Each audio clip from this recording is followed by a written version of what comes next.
హల్లెలూయా. మనం ఎదగాలంటే కఠినమైన పరిస్థితులు మనకి రావాలి. దేవుని బిడ్డలైన మనం కఠినమైన పరిస్థితులే గుండానే మనం వెళ్ళాలి. మీకు ఒక మాటను పరిశుద్ధ గ్రంథంలో నుండి చూపిస్తాను. కీర్తనలో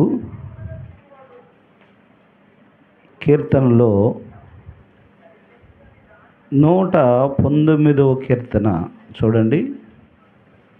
119.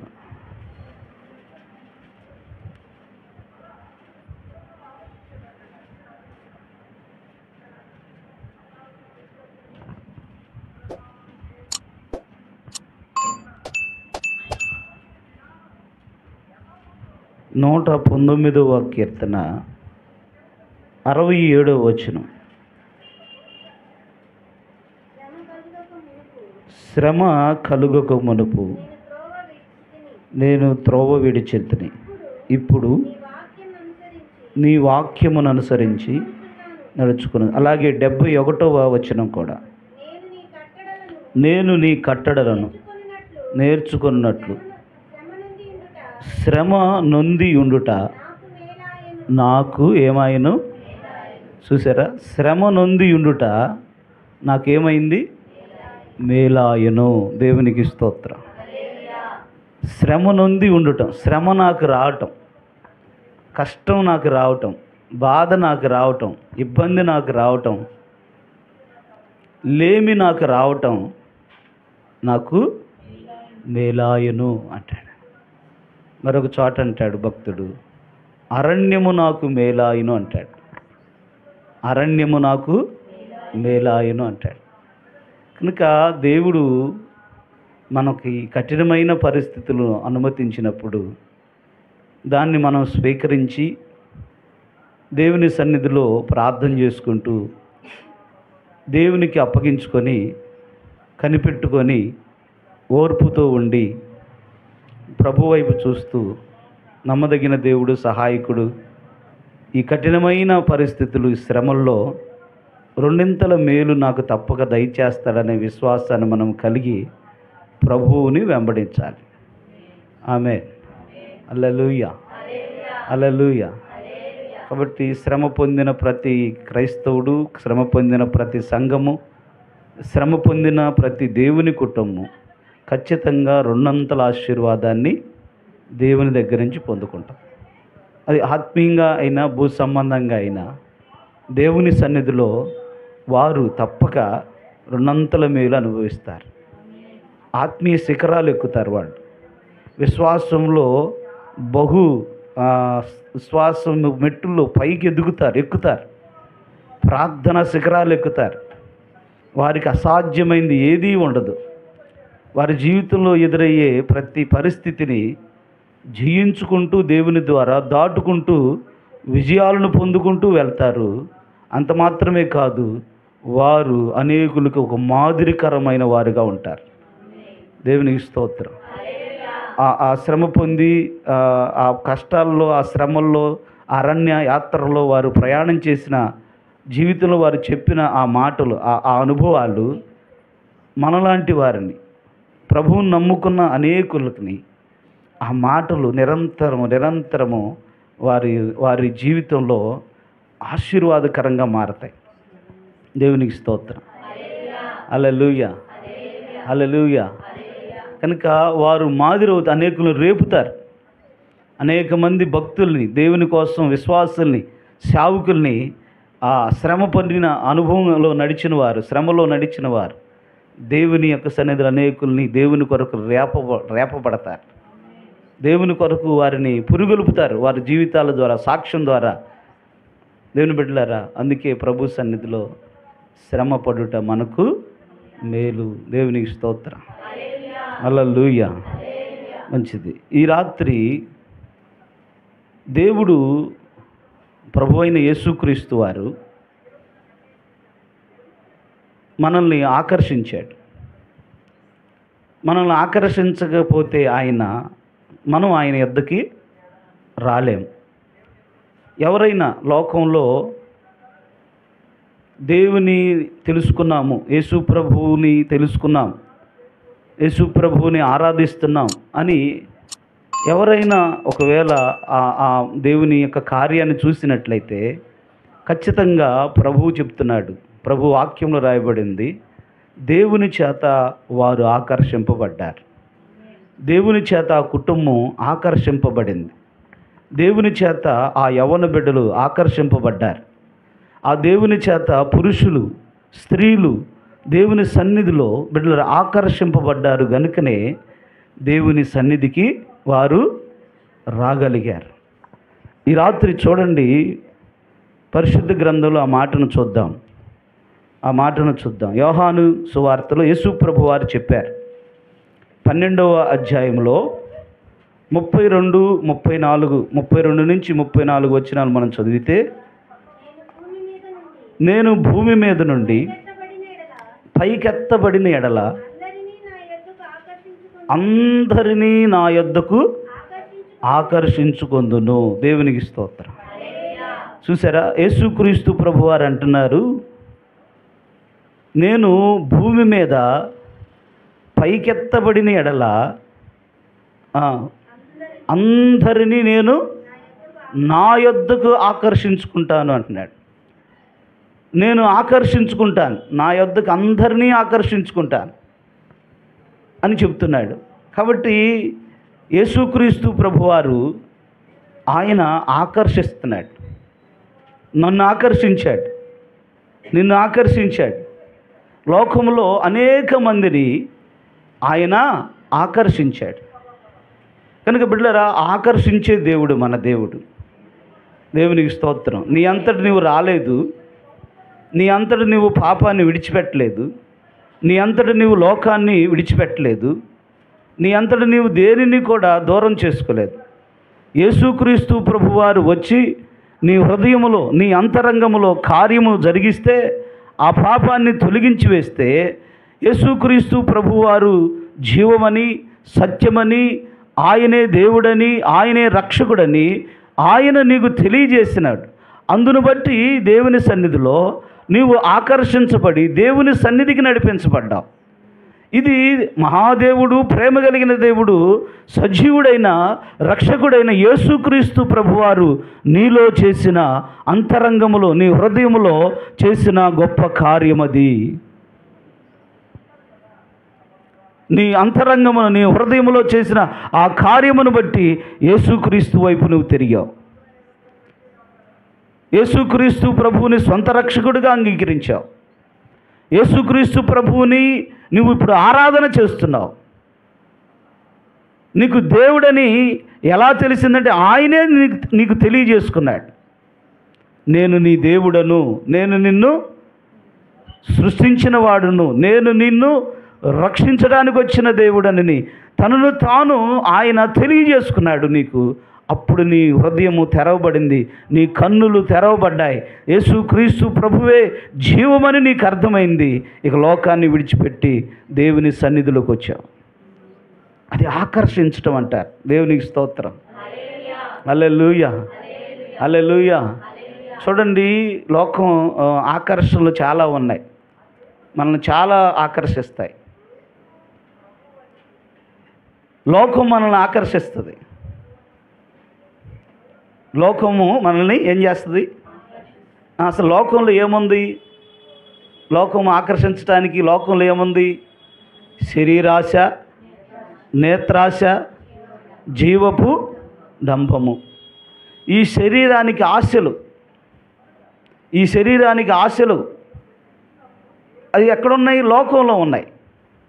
లోకంలో ఉన్నాయి కాబట్టి ఈ శరీర సంబంధ ఆశలు నెరవేర్చుకోవడానికి లోకాన్ని వెంబడిస్తాం. అంటే లోకం మనల్ని ఏం చేస్తుంది? ఆకర్షిస్తుంది. లోకంలో ఉన్నదంతా శరీర ఆశ. రెండవది నేత్రాశ. ఈ కన్నులకు కలిగే ఆశలు చూస్తూ ఉంటాం, చూసింది అనుభవించాలనుకుంటాం. ఎప్పుడైనా దేన్నైతే మనం చూస్తామో దాన్ని మనము తెచ్చుకోవాలనుకుంటున్నాం, దాన్ని అనుభవించాలనుకుంటున్నాం, దాన్ని స్వీకరించాలనుకుంటాం, దాన్ని భుజించాలనుకుంటాం. చూడండి, ఆది కాండములో మనం చూస్తే అవ్వమ్మ చేసిన పని అదే. ఒకరోజే ఆమె మోసపోలా. తరచుగా వచ్చి అవ్వమ్మను ఏం చేస్తుంది? సర్పము, సాతాను ఏం చేస్తుంది? మాట్లాడుతూ ఉంది. మొదటే మోసం చేయడం వాడు. డైరెక్ట్గా వచ్చి కత్తితో పొడి చేస్తే ఆడు సైతాన్ గాడని అర్థమైపోయింది మనకి. అందుకని అటు చేయడాడు. ఫస్ట్ అంటాడు, నీవు దేవతవి అంటాడు, నేను దేవుణ్ణి అంటాడు, నువ్వు ఊర్వశివి అంటాడు, నేనేమో చిరంజీవిని అంటాడు. ఈ మాటలన్నీ మాట్లాడతారు, ఈ డైలాగ్స్ అన్నీ కొడతారు. ఆ మాటలకి చాలామంది ఏమైపోతారు చెప్పండి? అబ్బో, దేవునికి స్తోత్రం. అమ్మా, యేసు ప్రభువారు మానవ జీవితం, మానవ యొక్క పరిస్థితి ఎరిగిన మహాదేవుడు ఆయన. లోకం మనల్ని ఆకర్షిస్తూ ఉంటుంది. ఈ నేత్రాశ, కన్నులకు చూసేవి. ఆమె చూసింది, చూడు ఈ పండు చూడు, పండు చూడు అంటే చూసింది. ఆ కన్నులకు ఎలా కనపడ్డాయి చెప్పండి? కన్నులు చూస్తూ ఉండగా ఆమె కన్నులకు రమ్యముగా కనపడ్డాయి.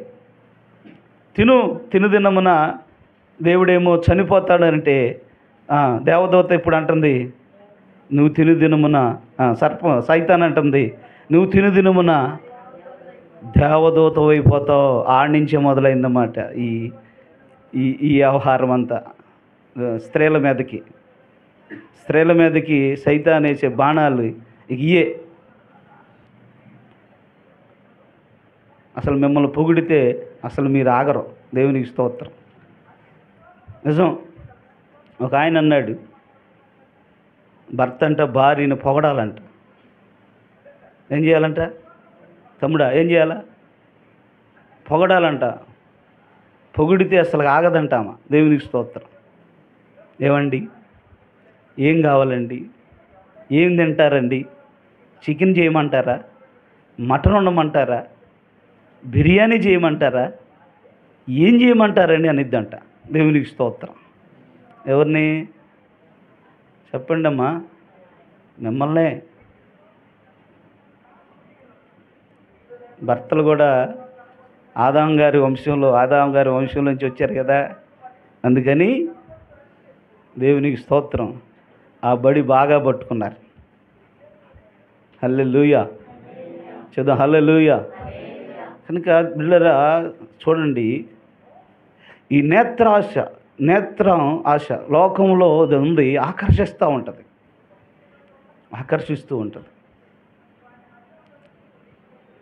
ప్రభు సన్నిధిలో మనము ఈ శరీరాశ, నేత్రాశ, జీవపు డంబము ప్రభు ద్వారానే జయించగలం. ఆమేన్. హల్లెలూయా.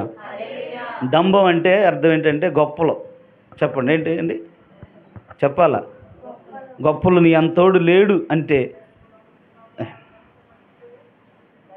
చాలామంది చూడండి, దశమ భాగాలు పాస్టర్ గారు వాళ్ళే మాకు చర్చిలో కానీ ఒక్కళ్ళని కానీ బాగా పొగిడామంటే, అందరు కాదు కానీ ఆ పొగిడించుకునే బ్యాచ్ ఉంటారు. ఆ పొగుడుతూ ఉంటే దశమ భాగాలు తెచ్చిస్తూ ఉంటారు, పొగుడుతూ ఉంటే కానుకలు పెడతా ఉంటారు. డంబంగా మాటలు, వాళ్ళని పొగడాలి.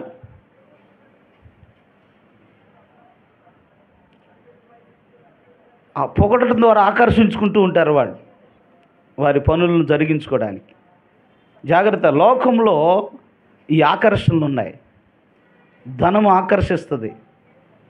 గెహాజీని చెప్పండి, ఏం చేసింది? ధనం ఆకర్షించింది. దైవజనుడు అంటాడు, ఎక్కడికి వెళ్ళి వచ్చావు గెహాజీ అంటే, అబ్బే ఎక్కడికి వెళ్ళానండి, ఏడే నీ దగ్గరే ఉన్నాను కదా అని అంటే, అప్పుడు దైవజనుడు అంటాడు, ఎలీషా, నీవు నయమాను రథము వెంట పరిగెడుతున్నప్పుడు నా ఆత్మ నీతో కూడా రాలేదా? ధనం కోసం పరిగెత్తాడు, దాన్ని తెచ్చుకొని గృహంలో పెట్టుకున్నాడు. అది ఆకర్షించింది. దైవజనుడేమో దాన్ని జయించాడు. అక్కర్లేదు నయమాను, దేవుడు నీకు మేలు చేశాడు, స్వస్థపరిచాడు, నీ కుష్ఠరోగాన్ని తొలగించాడు, పసిపిల్లవాని దేహం వల్లే దేవుడు నీ దేహాన్ని మార్చాడు, కాబట్టి నువ్వు వెళ్ళి సాక్షిగా నిలబడు, సాక్షిగా దేవునికి నిలబడు. యెహోవా నీకు చేసిన ఈ గొప్ప కార్యము సిరియా దేశములో నీ జనుల ఎదుట, నీ కుటుంబం ఎదుట, సమాజం ఎదుట దేవునికి సాక్షిగా ఉండి మహిమపరచు దేవుణ్ణి అని చెప్పి పంపాడు. నీవు తెచ్చినవేవి నాకు అక్కర్లేదు అన్నాడు. అక్కర్లేదు అంటామా? అక్కర్లేదని చెప్పే మాట ఆ దైవజనుడు చెప్పాడు. అక్కర్లేదయ్యా, నీ ధనం అక్కర్లేదు, నీ వస్త్రాలు అక్కర్లేదు, నీ వెండి అక్కర్లేదు అన్నాడు. అలాంటి సేవకులు ఈరోజు ఈ దినాల్లో దేవుడు లేవనెత్తునుగాక. ఆమేన్. అట్టి దైవజనుల్ని దేవుడు సంఘాలకు, సమాజానికి, లోకాల్లో ఉన్న మనుషులకు, పట్టణాలకు, దేశాలకు దేవుడు అనుగ్రహించునుగాక. ఆమేన్, ఆమేన్. దేవుని బిడ్డలారా, అందుకే అది ఆకర్షిస్తుంది. అది ఆ ధనం వల్ల పాడైపోయిన వ్యక్తులు, పతనమైపోయిన వ్యక్తులు, పాడైపోయిన జీవితాలు ఎన్నో ఇవన్నీ ఆకర్షిస్తాయి. నయమాను ఆకర్షింపబడి ఆయన నయమానుకు వదిలిన కుష్టును ఆయన తెచ్చుకున్నాడు, ఆయన కుటుంబానికి తీసుకొచ్చాడు, ఆయన పిల్లలకు తీసుకొచ్చుకున్నాడు. కనుక దేవుని సన్నిధిని లోకంలో కూడా చాలా మనల్ని ఆకర్షిస్తాయి. అయితే యేసు ప్రభువు ఎరిగి ఆయన అంటాడు, నేను పైకెత్తబడిన ఎడల అందరినీ, కొందరినే కాదు అందరినీ ఆయన ఆకర్షించుకుంటాడు. దేవునికి స్తోత్రం, హల్లెలూయా. పైకెత్తబడి ఆయన సిలువ వేయబడినప్పుడు, యేసుక్రీస్తు ప్రభువారు సిలువ ఎందుకు వేయబడ్డారు అనుకుంటున్నారు? యేసుక్రీస్తు ప్రభువారు ఆయన పైకెత్తబడటం అంటే అర్థం ఏంటంటే సిలువ వేయబడుతున్నాను అంటాడు. నేను సిలువ వేయబడితే, నేను పైకెత్తబడితే మిమ్మల్ని అందరినీ నేను ఆకర్షించుకుంటాను. చూసారా, నిన్ను ఆకర్షించడానికి లోకమును ఆకర్షిస్తుంది, ఆయనకి తెలుసు. ఈ నేత్రాశ కలిగిన మనము లోకం చేత ఆకర్షింపబడుతున్నాం. ఈ లోకములో ధనముంది, ఆ ధనము చేత ఆకర్షింపబడుతున్నాం. ఈ లోకంలో అధికారం ఉంది, అధికారం చేత మనం ఆకర్షింపబడుతున్నాం. ఇవన్నీ మానవునికి క్షేమమేమి తీసుకురావటం లేదు, మేలేం చేయటం లేదు. ఇంకా అవి నిత్య నరకాగ్నికి తీసుకువెళ్తున్నాయి. ప్రభు ఎరిగిన వాడై, ప్రభు మానవుని యొక్క జీవిత స్థితి ఎరిగిన వాడై ప్రభు అంటాడు, నేను పైకెత్తబడితే, సిలువ వేయబడితే మిమ్మల్ని అందరినీ నేను ఆకర్షిస్తాను. సిలువ వచ్చే యాగము అంత గొప్ప కార్యము మన జీవితాల్లో చేసిందండి. దేవునికి స్తోత్రం. నీవు నేను ఆకర్షించబడ్డామంటే యేసుక్రీస్తు ప్రభువారు సిలువలోకి వెళ్ళి పైకెత్తబడి, సిలువలో ఆయన మేకులు కొట్టబడి, సిలువలో ఆయన దేవుని ఆయన రక్తానంతా కార్చి ప్రాణం పెట్టుట ద్వారా నీవు నేను ఆయన యొద్దకు ఆకర్షింపబడ్డాం. అందుకే దైవజనుడైన పౌలు గారు అంటాడు, మేము సిలువ వేయబడిన క్రీస్తుని మీకు ప్రకటించుచున్నాము అన్నాడు. ఎవరినంట? సిలువ వేయబడిన యేసుక్రీస్తుని మేము నీకు ప్రకటిస్తున్నాం. ఆయన సిలువ వేయబడిన యేసును ప్రకటించాడు. అందుకే ఆ దేశాలు, పట్టణాలు, ప్రాంతాలన్నీ ప్రతి చోట యేసుక్రీస్తు ప్రభువుని ప్రకటించాడు గనుక, సిలువ వేసిన ప్రభువుని ప్రకటించాడు గనుక ప్రజలను ప్రభు ఆకర్షించేశాడు. ఆ మాట ఇప్పటికీ నెరవేరుతుంది. ఆయన రాకడ వచ్చేంత వరకు నెరవేరుతుంది. ఆమేన్. ఆయన ఆకర్షిస్తూనే ఉంటాడు జనులను, పాపులను ఆకర్షిస్తూనే ఉంటాడు, వ్యభిచారులను ఆకర్షిస్తూనే ఉంటాడు, త్రాగుడికి అలవాటు పడిన బిడ్డలను, పురుషులను ఆకర్షిస్తూనే ఉంటాడు. మోసకరమైన జీవితాల్లో ఉన్న ప్రజలను దేవుడు ఆకర్షిస్తూనే ఉంటాడు. నరహంతకులను దేవుడు ఆకర్షిస్తూనే ఉంటాడు. జీవితంలో లోకంలో చేయరాని కార్యములు చేస్తూ బ్రతుకుతున్న ప్రతి వారిని, అసహ్యంగా జీవించే ప్రతి వారిని ఆకర్షించి వారికి ఒక నూతనమైన జీవితాన్ని అనుగ్రహిస్తాడు. ఆయన రూపాన్ని అనుగ్రహిస్తాడు, ఆయన పోలికను అనుగ్రహిస్తాడు. ఆయన ఆత్మను వారికి అనుగ్రహించి వారిని నూతనమైన మార్గములో నడిపిస్తాడు. దేవుని రాజ్యంలోకి ఆయన వారిని నడిపిస్తాడు. దేవునికి స్తోత్రం. ఇది సిలువ ఆయన పైకెత్తబడిన ఎడల చెప్పండి, అందరినీ నేను ఆకర్షించుకుంటాను. అలా పైకెత్తబడటంలో 3 విషయాలు చెప్తాను. యేసుక్రీస్తు ప్రభువులో 3 సంగతులు ఉన్నాయి. 3 విషయాలు చెప్తాను ఈ రాత్రి, వినండి. మొట్టమొదటిది చూడండి, పరమగీతంలో 2వ అధ్యాయంలో 4-5 వచనాలు చదవండి. పరమగీతాల్లో 2వ అధ్యాయము 4-5 వచనాలు. అతడు నిన్ను విందుశాలకు తోడుకొని పోయెను, నా మీద ప్రేమను ధ్వజముగా ఎత్తెను, ప్రేమాతిశయము చేత నేను మూర్ఛిల్లుచున్నాను. 5 వరకు చదివారా? చదవండి. నన్ను బలపరచును, నన్ను ఆదరించుడి, నా తల క్రింద ఉండేది తుడి చెయ్యి నన్ను కౌగిలించుచున్నాడు. యెరూషలేము కుమార్తెలారా,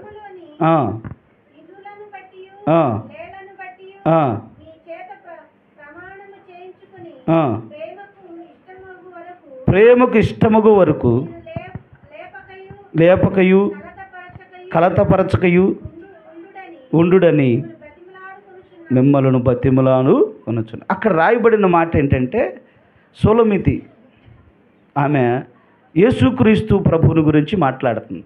పరమగీతం అంతా ప్రియుడు ప్రియురాలు, అంటే ప్రియుడు అనగా యేసుక్రీస్తు, ప్రియురాలు వధువు సంఘం అన్నమాట. దీన్ని అలా చూడాలి, అదే ప్రభు రాయించింది. అయితే వినండి, ఆమె అంటుంది ప్రేమను గురించి మాట్లాడుతుంది. ఆ ప్రేమ ఏం చేసిందంట? ఆమెను ఆకర్షించిందంట. దేవునికి స్తోత్రం, హల్లెలూయా. ప్రేమ చేత అనే మాట ఉంటుంది. ప్రేమ చేత ఆమెను వాస్తవంగా సోలమితి అంటది, నేను నల్లని దానను అంటది. నల్లని దానను అంటది. నల్లని దానను అంటే అర్థం ఏంటి అని అంటే, పాపములో ఉన్న దానను అంటే సంఘం, అంటే దేవుని ఎరుగక ముందు మనం పాపంలో ఉన్నాం, మనం లోకంలో ఉన్నాం. మన ఇష్టానుసారంగా ఎవరి త్రోవల్లో వారు నడిచిన వారు, ప్రతివారు అంట బైబిల్ చెప్తుంది, వారికి ఇష్టమైన త్రోవల్లో వారు నడిచిరి అని అంటాడు ప్రభువారు. బిడ్డలారా గమనించండి, యేసుక్రీస్తు ప్రభువారి దగ్గరికి ఇన్ని దేశాలు, 200 పైన దేశాలలో ఇప్పుడు యేసుక్రీస్తు ప్రభువుని ఆరాధిస్తున్నారు. దేవునికి స్తోత్రం, హల్లెలూయా. ఈ మధ్యకాలంలో ఒకళ్ళు చైనా వాళ్ళు అనుకుంటాను, ఎవరో ఒక సర్వే చేశారు. ఒక సర్వే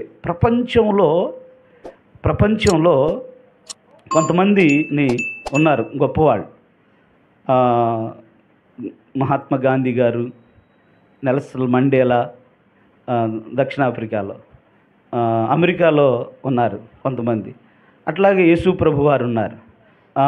ఇంకా అంబేద్కర్ గారు ఉన్నారు, మన దేశంలో రాజ్యాంగం రచించారు. ఇట్లా చైనాలో ఉన్నారు, ఇంకా అనేక దేశాల్లో ఉన్నారు గొప్పవాళ్ళు. అయితే ఒక సర్వే చేశారు. ఒక సర్వే చేసి ప్రపంచంలో ఉన్న మానవాళిని ప్రభావితం చేస్తున్న వ్యక్తులు ఎవరు అని వారు సర్వే చేస్తే, ఆ సర్వేలో యేసుక్రీస్తు ప్రభువారు ప్రపంచంలో ఉన్న గొప్పవాళ్ళలో అందరిలో కంటే ఆయనంట మనుషులను ప్రభావితము చేస్తున్నాడంట. దేవునికి స్తోత్రం. మనుషుల్ని ఏం చేస్తున్నాడు ఆయన? దేనికోసం ప్రభావితం చేస్తున్నాడంటే, లోకాన్ని విడిచిపెట్టేటట్టుగా ప్రభావితం చేస్తున్నాడు, పాపాన్ని విడిచిపెట్టేటట్టుగా ప్రభావితం చేస్తున్నాడు. దేవుని బిడ్డల శరీర సంబంధమైన వాటిని విడిచిపెట్టేటట్లుగా యేసుక్రీస్తు ప్రభువారు ప్రభావితం చేస్తున్నాడంట. అందుకని ఆయనకి ఇచ్చిన స్థానం ఏంటి అంటే, వాళ్ళు మొదటి స్థానం ఇచ్చారు. ప్రభావితం చేసే వారిలో మొదటి స్థానము ప్రభు అయిన యేసుక్రీస్తుకి ఇచ్చారు వాళ్ళు సర్వే చేసి. దేవునికి స్తోత్రం, హల్లెలూయా, హల్లెలూయా. ఆయన శక్తి ద్వారా, ఆయన ప్రభావం ద్వారా మనుషుల యొక్క క్యారెక్టర్ని, మనుషుల యొక్క జీవితాలను మలిచి ఆయన మనుషుల యొక్క క్యారెక్టర్ని కడుతున్నాడంట. నీతిగా, పరిశుద్ధంగా ప్రేమగా ఉండేటట్లుగా యేసుక్రీస్తు ప్రభువారు మాట్లాడి ప్రజలతో దర్శించి ఆయన ఈ ప్రజలను అలాగ కడుతున్నాడు. అందుకని యేసుక్రీస్తు ప్రభుకి మొదటి స్థానం ఇచ్చారు. చప్పలు కొట్టి దేవునికి మహిమ చెల్లించారు. హల్లెలూయా. ఆయన ప్రేమ ద్వారానే మనందరం ఆకర్షింపబడ్డాం.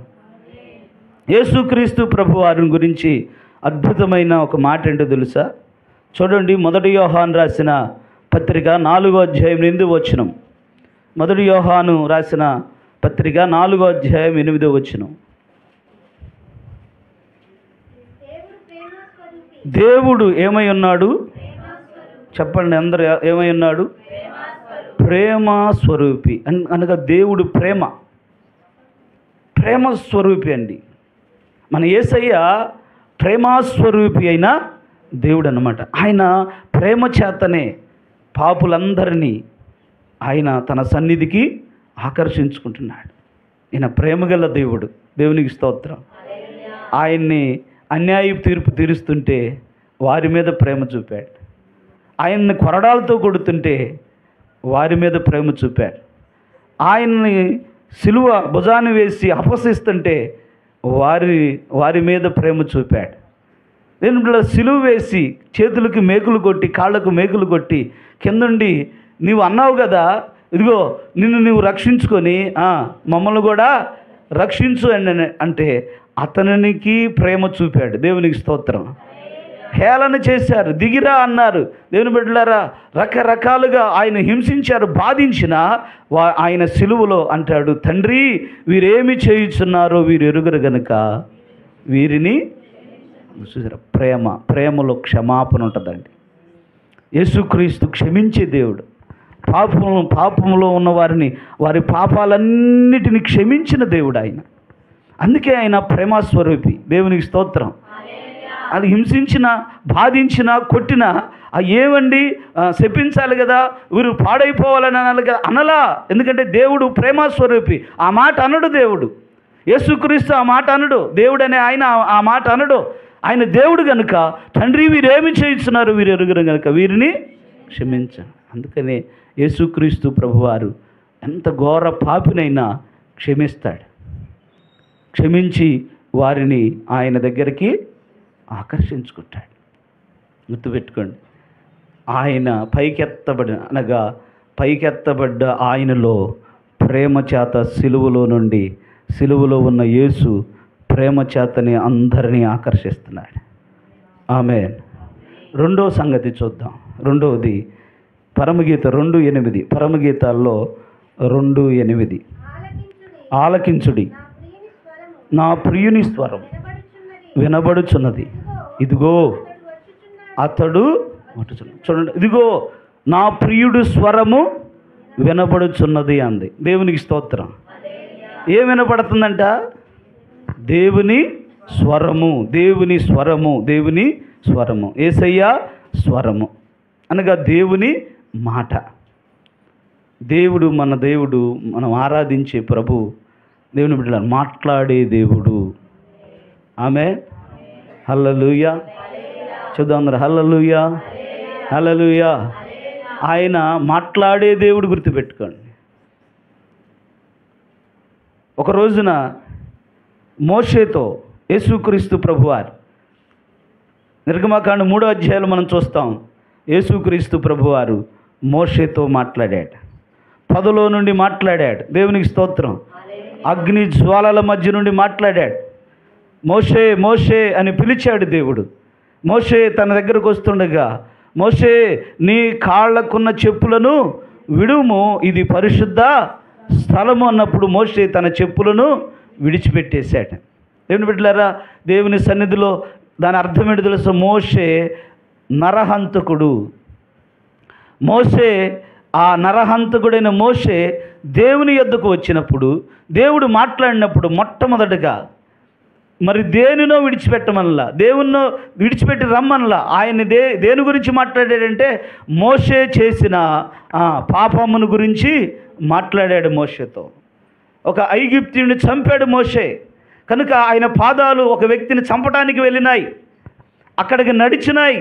కనుక ప్రభు మొట్టమొదటగా దోషము మోషేలో ఏదైతే ఉందో, ఏదైతే పాపము చేసి ఒక హత్య చేసి ఆ పాపమును ఆ మోషే మూటగట్టుకున్నాడో ఆ పాపమును పరిహరించాడు మొట్టమొదటగా మాట్లాడి. దేవునికి స్తోత్రం. అటు తర్వాత సేవను గురించి చెప్పాడు, అటు తర్వాత పరిచర్య గురించి చెప్పాడు, అటు తర్వాత నువ్వు ఐగుప్తుకి వెళ్ళాలని చెప్పాడు, అటు తర్వాత ఐగుప్తులో నేను నీకు తోడయుండి అద్భుతాలు చేస్తానన్నాడు. పరిచర్య గురించి తర్వాత చెప్పాడు. ముందు మోషేలో ఉన్న పాపాన్ని గురించి దేవుడు మాట్లాడాడు. ఆయన మాట్లాడాడు కనుక మోషేకి అర్థమైంది దేవునికి సమస్తము తెలుసు, కనుక నా దోషము నా పాపము నా నుండి తీసివేయటానికి ఇదిగో మోషే నీ చెప్పు, ఇది పరిశుద్ధ స్థలము, నీ కాళ్ళకున్న చెప్పులను విడువుము అన్నాడు. దేవునికి స్తోత్రం. ఆయన మాట్లాడితే అద్భుతాలు జరుగుతాయండి. ఆయన మాట్లాడితే హృదయాలు మార్పు చెందుతాయండి. ఆయన మాట్లాడితే తెలియబడిన సంగతులు తెలియజేయబడతాయండి. ఆయన దేవుని సన్నిధిలో మాట్లాడితే దేవుని బిడ్డ సమాధానం కలిగిద్దండి. ఆయన మాట్లాడితే దేవుని యొక్క సన్నిధిలో మనకు జీవము కలిగిద్ది. ఆయన మాట్లాడే దేవుడు. దేవునికి స్తోత్రం. ఆ మాటల ద్వారానే ప్రభు ఏం చేశాడు? మనందరినీ ఆకర్షిస్తున్నాడు. లోకంలో ఉన్న వారందరినీ ఆకర్షిస్తూ ఉన్నాడు. దేవునికి స్తోత్రం. ఓ దైవజనుడిలాగే మందిరంలో వాక్యం చెబుతున్నాడు. ఒక అమ్మాయి ఇంట్లో బాధలు, తన భర్త తాగి కొట్టి హింసించి బాధించి ఇబ్బంది పెడుతున్నాడు. చాలా కాలం ఓర్చుకుంది, సహించింది. ఇక ఆ బాధలే ఆ ఇబ్బందిని వాడు కొడుతుంటే తట్టుకోలేక ఇక ఈ జీవితం వద్దు, చనిపోదామని బయలుదేరింది. ఎక్కడికి వెళ్ళి చనిపోవాలి? అదిగో వాళ్ళ గ్రామంలో వాళ్ళ పట్టణం దగ్గరలో సముద్రం ఉంది. సముద్రంలోకి వెళ్ళి చనిపోదాం అనుకుంటుంది. బయలుదేరి నడుచుకుంటూ వెళ్తుంది. ఆమె అన్ని ప్రదేశాలు, బస్ స్టాండ్లు దాటింది, అనేక గృహాలు దాటింది, అనేక స్థలాలు దాటి వెళుతూ ఒక రోడ్డు త్రోవ పక్కన మందిరం ఒకటి ఉంది, పెద్ద మందిరం. ఆ మందిరంలో దైవజనుడు వాక్యం చెబుతున్నాడు. కరెక్ట్గా ఆమె మందిరము దగ్గరకు వచ్చేలకి ఇదిగో నువ్వు చనిపోవాలని నీకున్న బాధను బట్టి, నీకున్న కష్టాన్ని బట్టి, నీ భర్త నిన్ను కొడుతున్న విధానాన్ని బట్టి, ఆ హింసను బట్టి ఈరోజు నీవు చనిపోవాలని నిర్ణయించుకొని ఉన్నావు. నువ్వు చనిపోవని అవసరం లేదు. నీ బాధలు తీర్చే యేసు ఇక్కడున్నాడు. నీ బ్రతుకును మార్చే యేసు ఇక్కడున్నాడు. ఆయన పైకెత్తబడ్డాడు. ఆయన పైకెత్తబడటం ద్వారా ఆయన ఆకర్షించుకుంటున్నాడు. అది ఎంతటి సమస్య అయినా, ఎంతటి కఠినమైన పరిస్థితి అయినా మార్చగలిగిన గొప్ప దేవుడు నిన్ను పిలుస్తున్నాడు, నువ్వు రా అని. ఆమె అక్కడ మందిరం గేటు దగ్గరకు వచ్చేసరికి ఆ మాట వినపడింది. ఆ మాట వెంటనే లోపలికి చూసింది. ఎవరో నాతో మాట్లాడుతున్నారు, నా గురించే మాట్లాడుతున్నారని ఆమె సముద్రం దగ్గరికి వెళ్ళి ఆత్మహత్య చేసుకుందాం అనుకున్న ఆమె మందిరంలోకి వెళ్ళి ఏడ్చుకుంటూ ఆ చివరిలో ఒక మూలను కూర్చొని ఏడుస్తుంది, పశ్చాత్తాపడుతుంది. అందరూ వెళ్ళిపోయారు. వెళ్ళిన తర్వాత ఆ దైవజనుడు ఉన్నాడు, చూశాడు, పిలిచాడు. అమ్మా ఏంటంటే, అయ్యా ఈరోజు నేను చనిపోదామని బయలుదేరాను. ఇదిగో ఇక్కడికి వచ్చేసరికి నువ్వు చనిపోదాం అనుకుంటున్నావు. నీ కష్టాన్ని బట్టి, నీ బాధను బట్టి నేను నీ బాధను తీరుస్తాను. నీ కష్టాన్ని, నీ భర్త కొట్టడం అనే మాట కూడా మాట్లాడాడు ప్రభు. అందుకే నువ్వు వెళ్ళి ఎందుకు మరణించాలి? నేనున్నాను, నేను బాగు చేస్తాను, నేను ఆ సమస్యను తీరుస్తాను, నా దగ్గరకు రా, నేను పాపుల రక్షకుడిని, సమాధానకర్తని అని మాట్లాడాడయ్యా.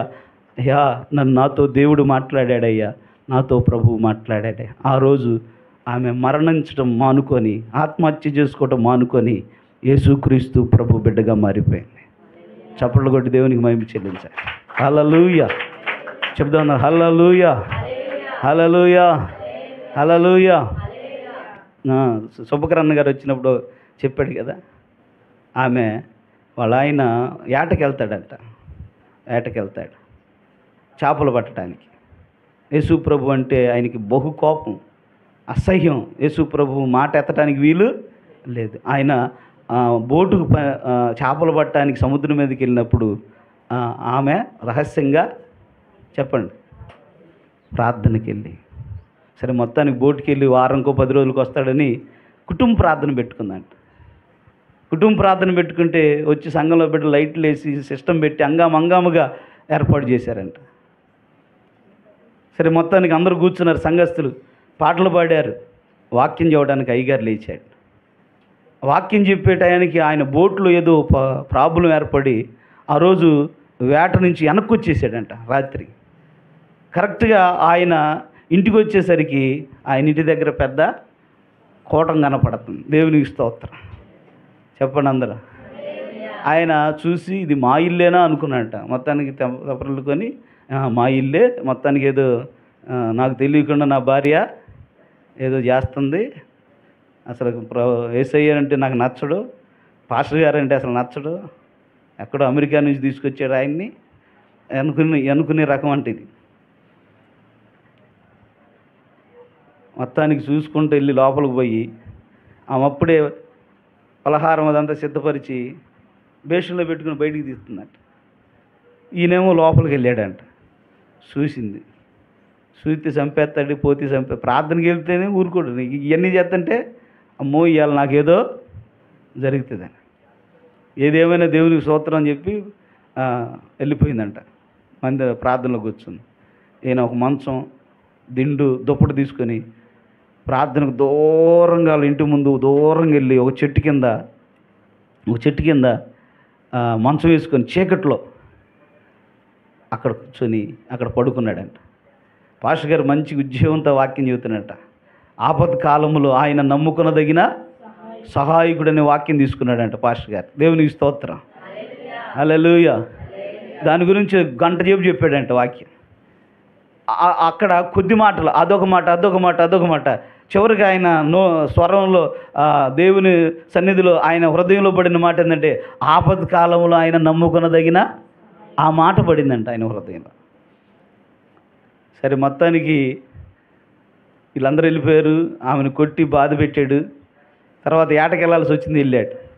ఏటకి వెళ్ళినాక వాళ్ళు చాలా సముద్రంలో దూరం వెళ్ళినాక సముద్రంలో తుఫాను వచ్చిందంట. తుఫాను వచ్చింది. దేవునికి స్తోత్రం. ఇక తుఫాను భయంకరంగా తయారయ్యి వీళ్ళ పడవని తల్లకిందులుగా కొట్టి వీళ్ళందరూ సముద్రం ముంచైపోతుంది. చూశాడు, పరిస్థితి అంతా భయంకరంగా మారిపోయింది. బతుకుతామని ఆశ ఆయనకి లేదు, ఈయనతో ఉన్నవారు బతుకుతారని ఆశ లేదు. అంత భయంకరమైన తుఫాన్లో చిక్కుకున్నారండి. అప్పుడు పాస్టర్ గారు చెప్పిన కోటంలో ఎక్కడ కుటుంబ ప్రార్థనలో చెప్పాడు, ఆపత్కాలంలో నమ్ముకొనదగిన సహాయకుడు అని ఆ మాట గుర్తొచ్చి ఇక ప్రాణాల మీదకి వచ్చిందిగా. ప్రాణాల మీదకి వచ్చేలకి బోట్లోనే మోకాళ్ళు వేసి, యేసయ్యా నువ్వు ఆపత్కాలంలో నమ్ముకొనదగిన సహాయకుడు అని ఆ రోజు పాస్టర్ గారు చెప్పుగా నేను విన్నానయ్యా, నువ్వు దేవుడివి అయ్యా, ఈ ఆపద నుంచి నన్ను బయటెత్తే నీ గుడికి వస్తానన్నాడంట. ప్రభు అన్నంట, మా అబ్బాయి ప్రార్థన చేశాడు, ఆపద కాలంలో నమ్ముకొనదగిన సహాయకుడు అని నాకు మొరపెట్టాడు, తుఫాను ఆగిపో అన్నాడంట. దేవునికి స్తోత్రం. గాలి నెమ్మలించు అన్నాడు, సముద్రమా నెమ్మలించు అన్నాడు. వాటిని నెమ్మలించేసాడంట.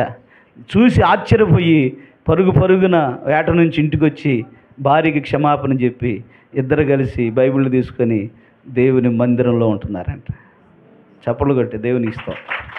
దేవుని మాట ద్వారా ఈ రోజున ఎంతోమంది జీవితాలు కదిలించబడుతున్నాయి. అది శక్తి కలిగిన మాట, దేవుని బ్రతుకులను మార్చే మాట, తప్పుడు ఆలోచనలను మనల్ని తొలగించే మాటలు, మనల్ని శుద్ధి చేసే మాటలు, మనల్ని పవిత్రపరిచే మాటలు, మనల్ని సరైన మార్గములో సత్య మార్గములో నడిపించే మాటలు, మనల్ని పాపమును చేయకుండా ఆపే మాటలు దేవుని మాటలు. అందుకే ఆ దేవుని మాటల ద్వారా మనం అందరం ఆకర్షింపబడ్డాం. దేవునికి స్తోత్రం. మూడవది చూసి ప్రార్థన చేసుకుందాం. యోహాను సువార్త 5వ అధ్యాయము 14 నుంచి 16 వచనాలు త్వరగా చదవండి. అటు తరువాత వానిని చూచి, ఇదిగో స్వస్థత నొందితివి, మరి ఎక్కువగా నీకు కీడు కలగనట్లు ఇక నువ్వు పాపము చేయకమని చెప్పగా వాడు వెళ్ళి నన్ను స్వస్థపరిచిన వారు యేసు అని. చాలు, దేవునికి స్తోత్రం. ఇక్కడ ఒక వ్యక్తి స్వస్థపడ్డాడు. యేసు ప్రభు వారు అతను స్వస్థపరిచి దేవాలయంలోకి వెళ్ళాడు. ఆ వ్యక్తి స్వస్థపడిన స్థలం నుండి దేవాలయంలోకి వచ్చాడు. యేసు ప్రభు దగ్గరకు వచ్చాడు. యేసు ప్రభు అతను చూశాడు. చూసి, స్వస్థపడ్డావు కదా, ఇంకా నీకు కీడు కలగకుండా నిమిత్తం ఇంకెన్నడూ నువ్వు పాపము చేయకుము అని ప్రభు అతనితో చెప్పాడు. అయితే అతను వెళ్ళి ఏం చేశాడు?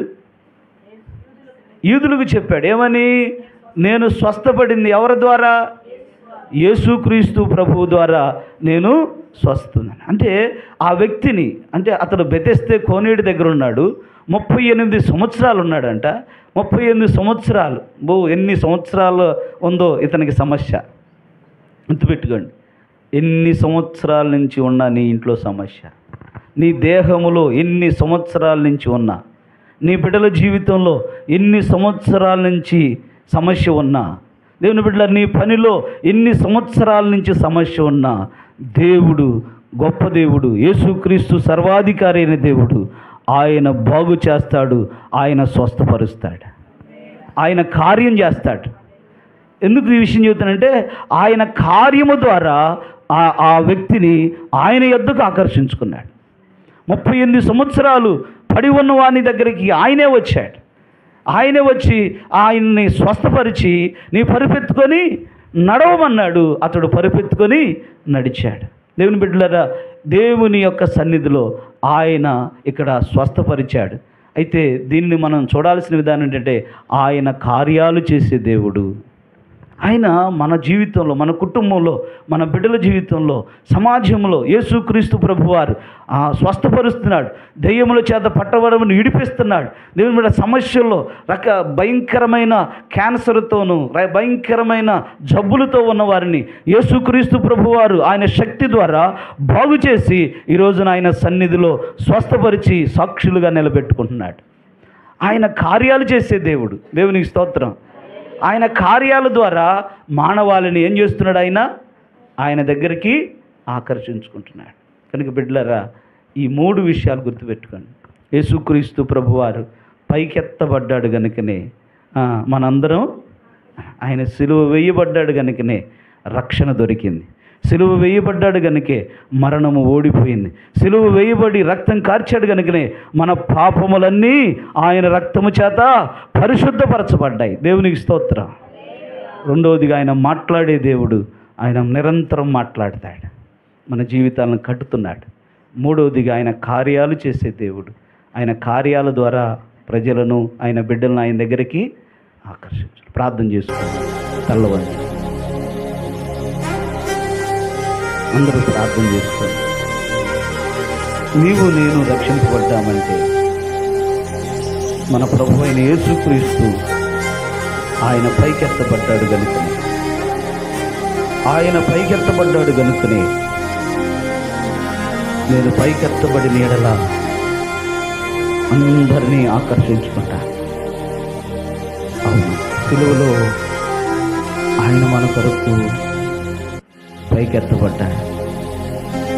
ఆయన చేతుల్లో మేకులు కొట్టబడ్డాయి, ఆయన కాళ్ళలో మేకులు కొట్టబడ్డాయి, ఆయన పక్కలో పల్లెపు పోపు పొడవబడాయి, ఆయన దేహమంతా గాయాలే, ఆయన తలలో ముళ్ళ కిరీటం.